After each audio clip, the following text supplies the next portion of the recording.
अगदी थोड्याच वेळात महायुतीच्या उमेदवार सुनेत्रा पवार निवडणूक प्रचाराचा नारळ फोडणार आहेत।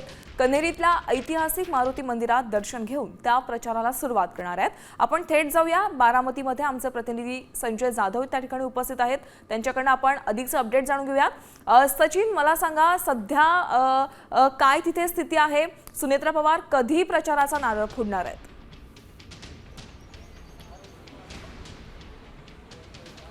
नक्कीच आपण पाहतोय की उपमुख्यमंत्री अजित पवार यांच्या निधनानंतर बारामती विधानसभेची जागा रिक्त झाली होती आणि त्यानंतर खरं तर आज उपमुख्यमंत्री सुनेत्रा पवार या बारामतीमधील विधानसभेसाठी जी निवडणूक होती, पोटनिवडणूक, त्याचा नारळ त्यांच्या ज्या मूळ गाव आहे पवारांचं कन्हेरी हनुमान मंदिरातून करणार आहे। सध्या मी त्याच परिसरामध्ये आहे। आपण पाहतोय हे हनुमान मंदिर आहे ज्या ठिकाणी खरं तर प्रत्येक पवार लोकसभा, विधानसभा किंवा इतर ज्या निवडणुका होतात त्याची सुरुवात जी आहे ते या मंदिरात हनुमानाचं दर्शन घेऊन करतात। एकूणच अजित पवार यांचा जो निवडणूकची आत्ता होते त्या संदर्भात खरं तर आत्ता हे सगळं प्रक्रिया सुरू आहे। दुसरीकडे बारामती माझा श्वास आहे तो कधीच थांबणार नाही असं म्हणत असे पोस्टर जे आहेत तेही या ठिकाणी लागलेले आपल्याला पाहायला मिळत आहेत। राष्ट्रवादीचे अनेक नेते जे आहेत ते सध्या बारामतीच्या कन्हेरी गावामध्ये पोहोचलेले आहेत। माझ्यासोबत राष्ट्रवादीचे नेते उमेश पाटील आहेत। सध्या निवडणूक होते आणि निवडणुकीच्या पार्श्वभूमीवर पोटनिवडणुकीच्या हे सगळे या प्रचाराचा नारळ फोडण्यासाठी तुम्ही कन्हेरी गावात पोहोचलाय।